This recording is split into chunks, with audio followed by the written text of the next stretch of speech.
Hello विद्यार्थियों, कैसे हो आप सभी। स्वागत करता हूं आपका हमारे यूट्यूब चैनल पे। विद्यार्थियों, अगर आप भी कक्षा 12 एनसीईआरटी राजनीति विज्ञान में 90 प्लस मार्क्स हासिल करने का सपना लिए बैठे हैं तो बिल्कुल आपने सही वीडियो पे क्लिक किया है। जी हाँ दोस्तों, आज हम बात करने वाले हैं राजस्थान माध्यमिक शिक्षा बोर्ड अजमेर द्वारा 2022 में राजनीति विज्ञान की जो परीक्षा हुई थी कक्षा 12 की, उसमें राजस्थान में लाखों बच्चों ने पेपर दिया था और उस पेपर के अंदर जिन टॉप 3 बच्चों ने सबसे अच्छे आंसर लिखे थे, यानी राजस्थान के अंदर जो बोर्ड है वो टॉप 3 कॉपी है उसको सेलेक्ट करता है हर साल। तो उनमें से एक कॉपी है, उसकी आज हम चर्चा करने वाले हैं इस वीडियो में। इससे आपको भी आइडिया होगा कि आपको बोर्ड के अंदर अपने उत्तर है वो किस प्रकार लिखने हैं, ताकि आप एग्जामिनर को काफी प्रभावित कर पाओ। तो आपका बिना वक्त गंवाए इस क्लास को शुरू करते हैं। और आज हम बात करने वाले हैं माध्यमिक शिक्षा बोर्ड राजस्थान अजमेर की कक्षा 12 की जो राजनीति विज्ञान का पेपर हुआ था 2022 में, उसमें एक कॉपी है बोर्ड की, हूबहू आपको ऐसी कॉपी मिलने वाली है, उस पर हम चर्चा करने वाले हैं। तो देखिए, राजनीति विज्ञान ये पेपर कब हुआ था? 21 अप्रैल 2022 को। और इस बच्चे ने, आप देख सकते हो, इस बच्चे ने 80 में से 80 नंबर है वो स्कोर किए हैं। इस बच्चे की कॉपी है वो हम देखेंगे कि बच्चे ने किस प्रकार है वो प्रश्नों के उत्तरें दिए हैं। तो आप देख सकते हो ये सेकंड पेज है और ऐसी ही कॉपी है वो आपको बोर्ड एग्जाम के अंदर मिलने वाली है। इसमें कुछ इंस्ट्रक्शन है वो आप पढ़ सकते हैं और जो सबसे जरूरी इंस्ट्रक्शन है वो यही है कि आप जैसे किसी प्रश्न के अंदर, एक प्रश्न के अंदर जैसे मान लो 10 प्रश्न हो, 12 प्रश्न हो, तो उनके उत्तर आपको एक साथ में देने हैं। बाकी आप प्रश्न आगे पीछे कर सकते हैं। अब देखिए बच्चे ने क्या लिखा, आप देख सकते हो। यहां पे एक कॉलम होगा परीक्षक द्वारा प्रदत्त अंक, यहां पे जो एग्जामिनर आपको नंबर देगा वो लिखे जाएंगे। तो आपको इसमें कुछ भी नहीं लिखना है, ठीक है। इतना चीज समझ में आ गया आपका। यहां पर एक कॉलम दे रखा है प्रश्न संख्या का, तो यहां पर आपको अपने उत्तर की प्रश्न संख्या है वो लिखनी है कि आप कौन से प्रश्न का उत्तर दे रहे हो।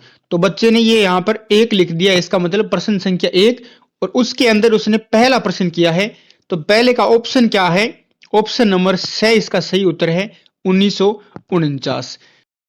फिर दूसरा क्वेश्चन देखिए, बच्चे ने लिखा है ऑप्शन नंबर ब इसका सही है, और ब के अंदर उत्तर क्या है? वो है रूस। आप चाहो तो डायरेक्ट ए बैस है ऐसे भी लिख सकते हो, और आप चाहो तो यहां पर आप इस ऑप्शन के अंदर उत्तर क्या है वो भी आप लिख सकते हो। ये देखिए ये सारे प्रश्न है, प्रत्येक उत्तर के बीच में आपको एक लाइन का गैप छोड़ना है, ठीक है। आगे चलते हैं। फिर देखिए दूसरा प्रश्न था वो था रिक्त स्थान वाला, ठीक है।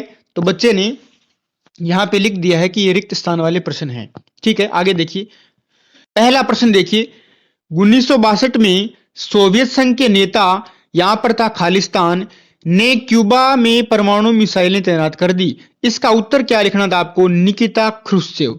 उत्तर क्या है? निकिता क्रुश्चेव। तो आप अगर यहां पर, मेरी आपको सलाह रहेगी कि अगर आप बोर्ड एग्जाम के अंदर अपना समय बचाना चाहते हैं तो आप उत्तर में डायरेक्ट यहां पर नंबर 1 लगाकर निकिता क्रुश्चेव लिख दें। दूसरे में आप डायरेक्ट आप क्या लगाएंगे?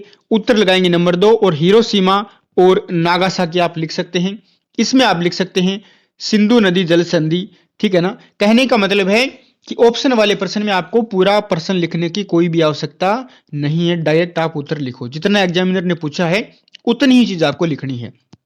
फिर देखिए यहां पर बच्चे ने लिखा है क्वेश्चन संख्या 3, अति लघुरात्मक प्रश्न, शॉर्ट आंसर टाइप क्वेश्चन। मित्र राष्ट्रों में कौन कौन से देश आते हैं? यह प्रश्न था। तो बच्चे ने यहां पर लिख दिया है मित्र राष्ट्रों में शामिल देश, उसके बाद में एरो लगा के यहां पर लिखा है अमेरिका, ब्रिटेन, फ्रांस और सोवियत संघ, ठीक है। इस प्रकार आप देख सकते हो ये सारे प्रश्न है वो वन लाइनर प्रश्न है। ये देखिए कि सुरक्षा की अपारंपरिक धारणा के 2 पक्ष आपको बताने हैं, मानवता की सुरक्षा और विश्व सुरक्षा। बिल्कुल आगे चलते हैं। ये देखिए ये सारे प्रश्न है वो शॉर्ट आंसर टाइप क्वेश्चन है। इस प्रश्न में क्या पूछा है कि भारत के प्रथम आम चुनाव में किस दल का प्रभुत्व था? तो उत्तर तो सिर्फ क्या है? कांग्रेस दल है। लेकिन इस बच्चे ने कुछ एक्स्ट्रा भी लिखा है कि पहला आम चुनाव कब हुआ, कितनी सीटों के लिए वहां, और कांग्रेस को कितनी सीटें मिली। दूसरा आम चुनाव 57 में हुआ, 494 सीटों के लिए हुआ, और कांग्रेस ने कितनी जीती? 371। तीसरा आम चुनाव 1962 में 494 सीटों के लिए, और कांग्रेस ने कितनी जीती? 61।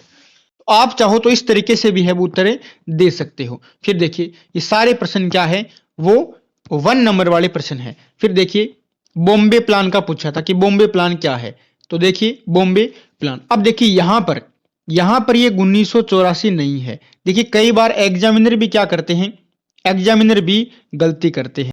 यहां पर 1984 नहीं था, यहां पर था 1944, इसका सही उत्तर था। 1944 में बंबई में उद्योगपतियों ने मिलकर नियोजित अर्थव्यवस्था के पक्ष में एक सहमति पत्र है वो उस पर प्रस्ताव रखा, जिसे हम बॉम्बे प्लान के नाम से जानते हैं। तो एग्जामिनर भी छोटी मोटी गलती है उसको छोड़ देता है अगर ध्यान नहीं दे तो।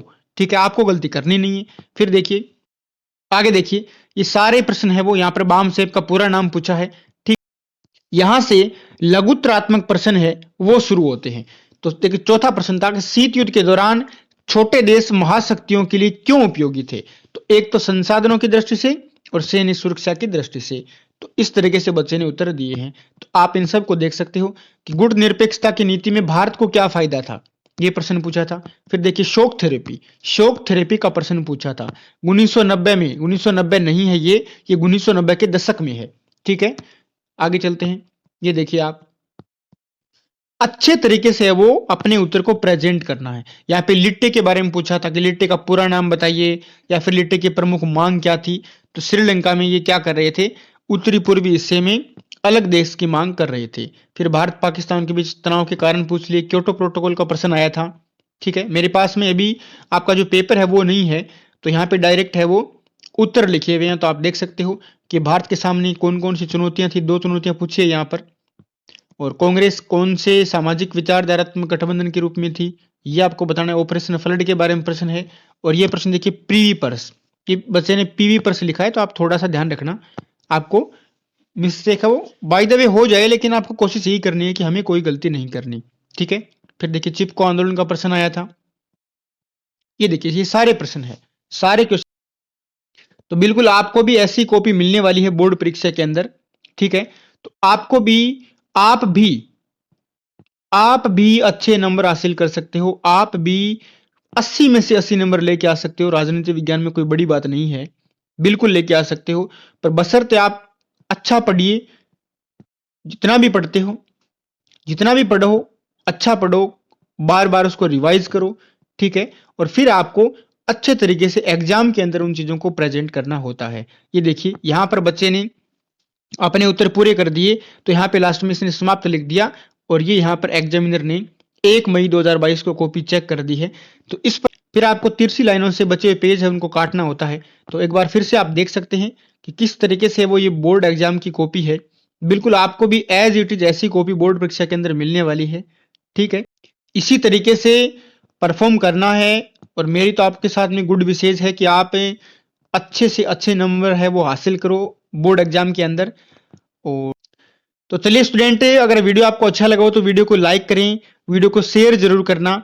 और अगर आप हमारे परिवार में शामिल होना चाहते हैं, अगर आप ऐसे ही आगे स्टडी मटेरियल प्राप्त करना चाहते हैं, तो हमारे यूट्यूब चैनल को भी आप सब्सक्राइब कर सकते हैं, क्योंकि आपके एक सब्सक्राइब से मुझे मोटिवेशन मिलता है इसी तरीके के एजुकेशनल वीडियोज बनाते रहने के लिए। तो चलिए स्टूडेंट, मिलते हैं इसी प्रकार के किसी नई क्लास में। तब तक के लिए जय हिंद, जय भारत, टेक केयर।